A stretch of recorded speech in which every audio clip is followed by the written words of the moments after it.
Praise the lord. హల్లెలూయా. దేవుని నామానికి స్తోత్రాలు. మీ అందరికీ నా వందనాలు తెలియజేస్తున్నాను. ఈ దినం కొరకు దేవుడు సిద్ధపరిచినటువంటి మాటలు, ప్రియ సహోదరి సహోదరుడా, ఈ దినం దేవుడు నేను ఒక ప్రశ్న అడుగుతున్నారు. ఏంటంటే, మనుషులు ఇచ్చేటువంటి పొగడుతలు కావాలా, మనుషులు ఇచ్చేటువంటి ఘనత కావాలా, లేకపోతే దేవుడు ఇచ్చేటువంటి ఘనత నీకు కావాలా, దేవుడు ఇచ్చేటువంటి పేరు నీకు కావాలా అని చెప్పి దేవుడు ఈ దినం నిన్ను అడుగుతున్నారు. ఇక్కడ మనం బైబిల్ గ్రంథంలో ఒకసారి చూసుకున్నట్లయితే యోహాను సువార్తలో ఇక్కడ యేసుప్రభులు వారు పుట్టక మునుపు ఏం చేస్తారు, యోహాను వచ్చి ఆయన గురించి ప్రకటిస్తూ ఉన్నప్పుడు యెరూషలేములో నుండి యాజకులు లేవీయులు యోహాను వద్దకు వచ్చి ఏమంటారు, నీవు క్రీస్తువా అని క్రీస్తువా అంటే క్రీస్తుని కానని ఒప్పుకుంటాడు. వారు నీవెవరు, నీవు ఏలియావా అని అడగగా కానని ఒప్పుకుంటాడు. నీవు ప్రవక్తవా అని అడగగా కానని ఉత్తరం ఇచ్చాడు. కాబట్టి నీవు ఎవరవు, మమ్ము పంపిన వారు మేము ఉత్తరం ఇవ్వవలను గనుక నిన్ను గూర్చి నీవేం చెప్పుకుంటున్నావని అతన్ని అడిగిరి. అందుకు అతడు, ప్రవక్త అయిన యెషయా చెప్పినట్లు నేను ప్రభుత్రోవ సరళం చేయుడి అని అరణ్యములో ఎలుగెత్తి చెప్పు ఒకని శబ్దము అని చెప్పెను. హల్లెలూయా. ఈ మాటలు వింటున్నటువంటి ప్రియ సహోదరి సహోదరుడా, దేవుడు ఎందుకు ఈ యొక్క దాంట్లో నుండి మాట్లాడాలనుకుంటున్నారంటే, ఇక్కడ యేసుప్రభుల వారి గురించి యోహాను ప్రకటిస్తూ ఉన్నారు. బాప్తిసం తీసుకోండి, పరలోక రాజ్యం సమీపించి ఉన్నది, నమ్మక ఉన్నవారికి నరకంలోనికి వెళ్తారు అని చెప్పి ప్రకటిస్తున్నప్పుడు అక్కడ ఉన్నటువంటి పాస్టర్స్, సినిగాగ్ మెంబర్స్, లేవీలు అందరూ వచ్చి నువ్వు క్రీస్తువా అని చెప్పి అడిగారు. లేదు, ఒప్పుకోలే. అక్కడ ఒప్పుకోవచ్చు కదా. అక్కడ ఇప్పుడు వాళ్ళు అడిగిన పేర్లంతా ఎంతో గొప్ప వారి పేర్లు. ఏలియా, క్రీస్తు అంటే ఎంతో రెస్పెక్ట్ఫుల్. అంటే ఇప్పుడు వాళ్ళ పేర్లు అనేది తను చెప్పాడు అనుకోండి, చెప్తే ఏమవుతుంది, తనకు వచ్చేటువంటి రెస్పెక్ట్ అనేది చాలా ఎక్కువ ఉంటుంది, ఇంకా ఎక్కువ. కానీ వాళ్ళు అడిగినప్పుడు ఏం చెప్పాడు, నీ క్రీస్తువా అంటే కాదు, నేను కాదు అని చెప్పాడు. ఏలియావా అంటే ఏలియా కాదు. అంటే వాళ్ళకి తెలుసు ఏలియా ఎంతటి కార్యములు చేశాడు, క్రీస్తు అనగా ఎవరు, దేవుని యొక్క కుమారుడు అని చెప్పి వాళ్ళకి తెలిసినా కానీ ఇప్పుడు యోహాన్ ఏం చేశాడు, మనుషుల ద్వారా ఘనత పొందాలి అనుకోలేదు, మనుషులు ఎదుట నేనే హైప్ అవ్వాలి అని చెప్పి అనుకోలేదు. తనకు తాను ఏం చేసుకున్నాడు, దేవుడు ఎట్టి విధంగా తన్ని పిలుచుకున్నాడో, ఎట్టి విధంగా తన పట్ల ఏం చిత్తం కలిగి ఉన్నాడో ఆ చిత్తానుసారంగా తనకు తాను ప్రకటించుకున్నాడు. అంటే యేసుప్రభులు వారు పుట్టక మునుపు నేను ఆయన గురించి యెషయా చెప్పినట్టు, ప్రవక్త అయినటువంటి యెషయా ద్వారా ప్రకటించబడినటువంటి యేసుక్రీస్తు ముందు వచ్చే ఒకటువంటి శబ్దాన్ని ఆయన గురించి ప్రకటించడానికి అని చెప్పి దేవుడు తన గురించి ఏమని చెప్పాడో దాన్ని బట్టి షేర్ చేసుకోవడానికి ఇష్టపడుతున్నాడు. దేవుడు ఇచ్చినటువంటి తన యొక్క చిత్తానుసారంగా తన పట్ల ఏం పని కలిగి ఉన్నాడు, దేవుడు తన్ని ఏం పిలవాలనుకుంటున్నాడు అని చెప్పి తను దాని గురించి ప్రకటించాడు. అక్కడ అడగచ్చు కదా, తను అనుకోవచ్చు కదా, నాకు ఇంకా వీళ్ళ పేర్లు చెప్పుకుంటే నాకు ఎంత ఘనత వస్తుంది అని చెప్పి అనుకోవచ్చు. కానీ అక్కడ అబద్ధం ఆడకుండా తను ఏం చేశాడు, దేవుడు తనకు ఏమని తను పంపించాడో, ఏం పని కొరకు తన్ని పుట్టించాడో దాని పేరును పెట్టే దేవుడికి మహిమ తెచ్చేలాగా దేవుడి గూర్చి అక్కడ చెప్పాడు. నన్ను ఇట్లా పంపించారు శబ్దాన్ని, దేవుడి ముందు వచ్చేటువంటి ఒక శబ్దాన్ని అని చెప్పి దేవుడు ఇచ్చే గుర్తింపుని తను ఇతరులకి పంచుకునేటువంటి వ్యక్తిగా ఉన్నాడు. తనకు తాను గుర్తింపు తను సొంతగా నాకు ప్రైజ్ రావాలి అని చెప్పి అనుకోలేదు. ఇక్కడ యోహాను నుండి ఇక్కడ మనం ఏం నేర్చుకోవాలని చెప్పి దేవుడు మాట్లాడుతున్నారంటే, యోహాను మనుషుల యొక్క ఘనతను పొందుకోవాలని చెప్పి ఆశించలేదు. దేవుడు ఇచ్చేటువంటి గుర్తింపు తన యొక్క గుర్తింపుగా ఉంచుకున్నాడు. మనుషులు అడుగుతూ ఉండవచ్చు, ఏలియావా క్రీస్తువా అంటే ఒప్పుకోలేదు. ఎందుకనంటే తనది కాదు, తన గురించి తన దగ్గర లేనిది. ఇప్పుడు తను ఏమై ఉన్నాడో తన గురించి తనే ఒప్పుకున్నాడు. అదేవిధంగా మనము లూసిఫర్ని చూద్దాం.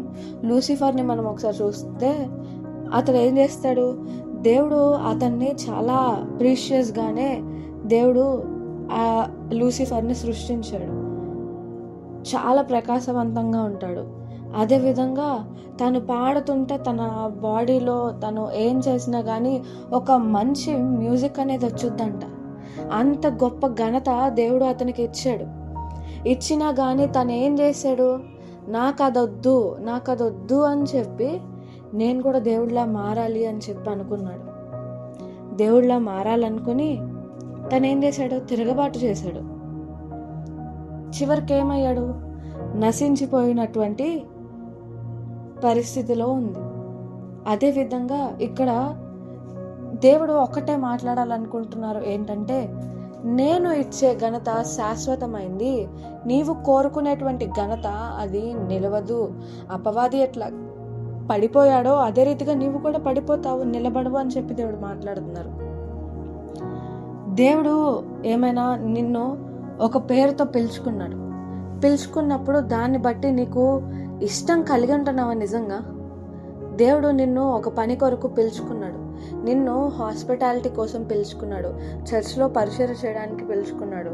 లేకపోతే చిన్న చిన్న పనులు కదా, నాకు ఈ పనుల వల్ల నాకు ఏమీ అవమానమే వస్తుంది, నేను అంటే చర్చ్లో ఊడవడము, చిన్న చిన్న పరిచర్య అని చెప్పి నాకు పేరు అనేది రావట్లేదు, నాకు ఈ పేరు వద్దు, నాకు పాస్టర్ అని చెప్పి నాకు గుర్తింపు కావాలి, మంచి వర్షిప్ చేస్తాడు, మంచి పాటలు పాడతాడనే గుర్తింపు నాకు కావాలి అని చెప్పి మనుషులు ఏం చేస్తున్నారంటే, మనుషులు ఎదుట నాకు గుర్తింపు నాకు ఎక్కువ కావాలి, దేవుడిచ్చే గుర్తింపు కంటే నాకు మనుషులు ఎదుట నాకు ఘనత కావాలి అని చెప్పి దేవుడు ఇచ్చినటువంటి గుర్తింపు, ఫర్ సపోజ్ నిన్ను దేవుడు హాస్పిటాలిటీ అంటే సహాయం చేసేటువంటి వ్యక్తిగా ఉంచారు, లేకపోతే చర్చిలో పరిచర్య చేయడానికి దేవుడు నిన్ను ఉంచినప్పుడు అది నీ యొక్క కాలింగ్. ఆ యొక్క కాలింగ్ని బట్టి నీవు సిగ్గుపడుతూ దేవుడు ఇచ్చినటువంటి దాన్ని పట్టుకుని నువ్వేం చేస్తున్నావు అంటే, నాకు మనుషులు ఎదుట ప్రైజింగ్ రావట్లేదు, అదే నేను పాస్టరో ఒక వర్షిప్ లీడరో లేకపోతే మంచిగా పాటలు పాడితే నాకు ఒక గుర్తింపు వస్తుంది అని చెప్పి అనుకుంటా ఉండొచ్చు. కానీ దేవుడు ఏం మాట్లాడుతున్నారంటే, ఆయన ఇచ్చేటువంటి గుర్తింపు ఘనత ఎప్పటికైనా శాశ్వతంగా ఉంటుంది. నీవు కోరుకునేటువంటి ఘనత ఏం చేస్తుందంటే నిన్ను పడేసేదిలా ఉంటుంది. ఈ దినము దేవుడిచ్చేటువంటి గుర్తింపును బట్టి, నీ యొక్క పిలుపుని బట్టి నీవు దాన్ని గూర్చి నీకు మనుషులు ఎదుట ఘనత రావట్లేదని ఫీల్ అవ్వద్దు. కానీ ఎందుకనంటే అది దేవుడిచ్చినటువంటి ఘనత. అది దేవుడు నిన్ను పిలుచుకున్న దాన్ని మనుషులు ఎదుట కానీ నువ్వు ఒప్పుకున్నప్పుడు, ఒప్పుకున్నప్పుడు దేవుడిచ్చేటువంటి ఘనత ఇంకా అధికంగా ఉంటుంది. ఇక్కడ యోహాన్ ఏం చేశాడు, నేను క్రీస్తునే కాదు అని ఒప్పుకున్నాడు, ఏలియాను కాను అని ఒప్పుకున్నాడు. కానీ స్వయంగా యేసుక్రీస్తు ద్వారా ఏం సాక్ష్యము ఇచ్చారు యేసుక్రీస్తు వారు యోహానికి అంటే, మనుషులందరిలో గొప్పవాడు శ్రేష్ఠుడు ఎవడు అంటే యోహాను వంటి వాడు ఈ భూమి మీద ఏ మనుషుడు ఎవరు లేరు అని చెప్పి దేవుడు సాక్ష్యం ఇచ్చారు. అక్కడ ఏమి కాలింగ్ని ఒప్పుకున్నాడు. ఇప్పుడు యోహాను సినిగాక్స్లో ఉండడు, చర్చెస్లో ఉండడు, ప్రీచింగ్ చేయడు. తను ఏం చేస్తాడు, అడవుల్లోకి వెళ్ళి బొద్దింకలను తేనెను తింటూ తను అక్కడ నివాసం చేస్తూ ఉన్న అక్కడ ఎక్కడికి వెళ్ళినా కానీ సువార్త ప్రకటిస్తూ ఉన్నాడు. అది దేవుడు తన పట్ల కలిగి ఉన్నటువంటి కాలింగ్, దేవుడు ఇచ్చేటువంటి ఘనత అది. ఇప్పుడు దేవుడు పిలుపుకి, దేవుడు కాలింగ్కి తను లోబడ్డాడు కాబట్టే యేసుక్రీస్తు ద్వారా తను అంటే పొగడత అనేది దక్కించుకోగలిగాడు. దేవుడు తన్ని ప్రేస్ చేయడానికి అవకాశం అనేది దక్కింది. ఈ దినము నీ యొక్క కాలింగ్ని బట్టి నీవు సిగ్గునొందేటువంటి వ్యక్తిగా ఉన్నావా, నీ యొక్క ఐడెంటిటీ అనేది ఐడెంటిఫై అవ్వట్లేదని చెప్పి బాధపడుతున్నట్లయితే దేవుడు ఈ దినం నీతోనే మాట్లాడుతున్నారు. నీ యొక్క కాలింగ్, నీ పట్ల నేను ఏ చిత్తం కలిగి ఉన్నానో అది నాకు తెలుసు. కానీ నేను నీ పట్ల కలిగిన కాలింగ్ని ఫస్ట్ నువ్వు యాక్సెప్ట్ చేసి మనుషుల ఎదుట నీవు అది ఒప్పుకోవాలి. ఒప్పుకున్నప్పుడు నువ్వు దాన్ని యాక్సెప్ట్ చేసి మూవ్ అయినప్పుడు దేవుడే స్వయంగా నీకు ప్రైజింగ్ అనేది ఇస్తారు. నువ్వు మనుషుల ఎదుట ఘనత కావాలనుకుంటే దేవుడు నుండి ప్రైజింగ్ అనేది నీకు దక్కదు. దేవుడు ఇదనం అదే మాట్లాడుతున్నారు. యోహాను మనుషులు ఇచ్చే ప్రైజింగ్ కావాలనుకోలేదు. దేవుడు ఏదైతే కాలింగ్ అనేది తనకి ఇచ్చారో ఆ కాలింగ్కి లోబడి దాన్ని మనుషుల ఎదుట దేవుడి ఎదుట ఒప్పుకున్నాడు. కాబట్టి యేసుక్రీస్తు ద్వారా స్వయంగా యోహాను వంటి వాడు ఈ భూలోకంలో ఇప్పటి వరకు లేడు అని చెప్పి సాక్ష్యం అనేది తీసుకునేలాగా ఉన్నాడు. లూసిఫర్ని మనం చూసుకున్నట్లయితే లూసిఫర్ దేవుడు ఒక స్థాయిలో మంచి పిలుపునే తనకి ఇచ్చాడు. తన పట్ల ఒకటి ప్రణాళిక అంటే వర్షిప్ లీడర్గా మంచిగానే ఉంచారు. కానీ తనేమనుకున్నాడు, అత్యాశకు పోయి నాకు ఈ ఘనత వద్దు, నాకు దేవుడు ఎట్లాగా ఘనత పొందుతున్నాడో, దేవుడికి ఎట్లాగా ప్రైజెస్ చెందుతున్నాయో అట్లాగా నాకు కావాలని చెప్పి వాడు గర్వంతో వాడు పడిపోయిన స్థితిలో ఉన్నాడు. ఇది నా అపవాది కూడా వాడి పడిపోయిన స్థితిలో ఉన్నదాన్ని బట్టి నీకు కూడా ప్రేరేపణ ఇస్తున్నాడేమో. దేవుడు నీకు ఒక కాలింగ్ ఇచ్చారు, నీ పట్ల ఒక ప్రణాళిక కలిగి ఉన్నారు, నీకు తెలియజేసినప్పుడు దాన్ని బట్టి నీకు మనుషుల్లో ఘనత రావట్లేదంటే నువ్వు ఫీల్ అవ్వద్దు. ఎందుకనంటే దాన్ని నువ్వు యాక్సెప్ట్ చేసి నువ్వు మనుషులు ఎదుట అది నువ్వు కనపరుచుకుంటూ దిస్ ఈజ్ మై కాలింగ్ అని చెప్పి నీవు యాక్సెప్ట్ చేసి మనుషులు ఎదుట ఒప్పుకుని దానికి విధేయత నువ్వు చూసినప్పుడు నీవు డైరెక్ట్గా దేవుడి నుండి ప్రైజింగ్ అనేది పొందుకుంటావని చెప్పి దేవుడు ఇది నన్ను తెలియజేస్తున్నాడు. మనుషులు ఇచ్చేటువంటి ఘనత ఎన్ని రోజులు ఉంటుంది? ఒక్క రోజు ఉంటుంది. నువ్వు మంచిగా ఉన్నంత వరకు ఉంటుంది. ఒక్కసారి నువ్వు ఏదైనా మిస్టేక్ చేస్తే ప్రైజ్ చేసిన మనిషి నిన్ను దూషించేటువంటి వ్యక్తిగా ఉంటాడు. కానీ మనుషులు చేత నువ్వు తృణీకరించబడినా ఐడెంటిఫై కాకపోయినా కానీ నీవు దేవుడు పిలుపుని బట్టి యాక్సెప్ట్ చేసి దానికి తగ్గించుకుని నీ పని నువ్వు దేవుడికి అప్పగించిన పని సైలెంట్గా చేసుకుంటూ వెళ్ళిపోతున్నప్పుడు దేవుడే స్వయంగా నీకు ప్రైజింగ్ ఇస్తారు. అది చాలా గొప్పగా ఉంటుంది. ఈ దినం దేవుడు ఒకటే మాట్లాడుతున్నారు, నీ యొక్క కాలింగ్ని బట్టి సిగ్గుపడద్దు, దాన్ని యాక్సెప్ట్ చేసి నీవు దానికి తగినట్టు లోబడి దానికి ఇచ్చినటువంటి పని నువ్వు చెయ్యి. దానికి తగినటువంటి జీతాన్ని నేను ఇస్తాను. నీవు జీతాన్ని నేనే తీసుకోవాలి అనుకుని ఉంటే నీవు పడిపోయే స్థితిలో ఉంటావు అపవాదిలాగా అని చెప్పి దేవుడి దినం మాట్లాడుతున్నారు.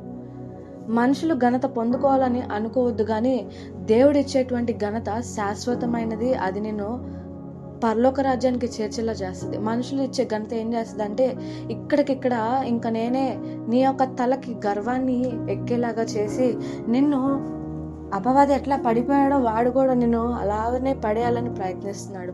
అది గ్రహించుకొని నీ యొక్క కాలింగ్ని బట్టి సిగ్గుపడక, నీవు చేసే దాన్ని బట్టి సిగ్గుపడక నీ యొక్క కాలింగ్ని మనుషుల ఎదుట దేవుడి ఎదుట ఒప్పుకుని తగ్గించుకుని మనుషుల చేత ప్రైజింగ్ రాకపోయినా కానీ మనుషుల ప్రైజింగ్ వద్దు, నాకు దేవుడి ప్రైజింగ్ కావాలని అనుకుని నువ్వు ఎప్పుడైతే లోబడి ఉంటావో డైరెక్ట్గా ఆయన నిన్ను ప్రేస్ చేసేటువంటి సిచ్యువేషన్కి వెళ్తావు.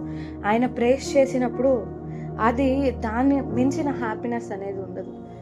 ఈ దినం నుండి అయినా కానీ మనుషులు ఇచ్చేటువంటి ఘనతను నువ్వు కోరొద్దు, కానీ నేను ఇచ్చేటువంటి ఘనతను నువ్వు కోరుకోమని చెప్పి దేవుడు మాట్లాడుతున్నాడు.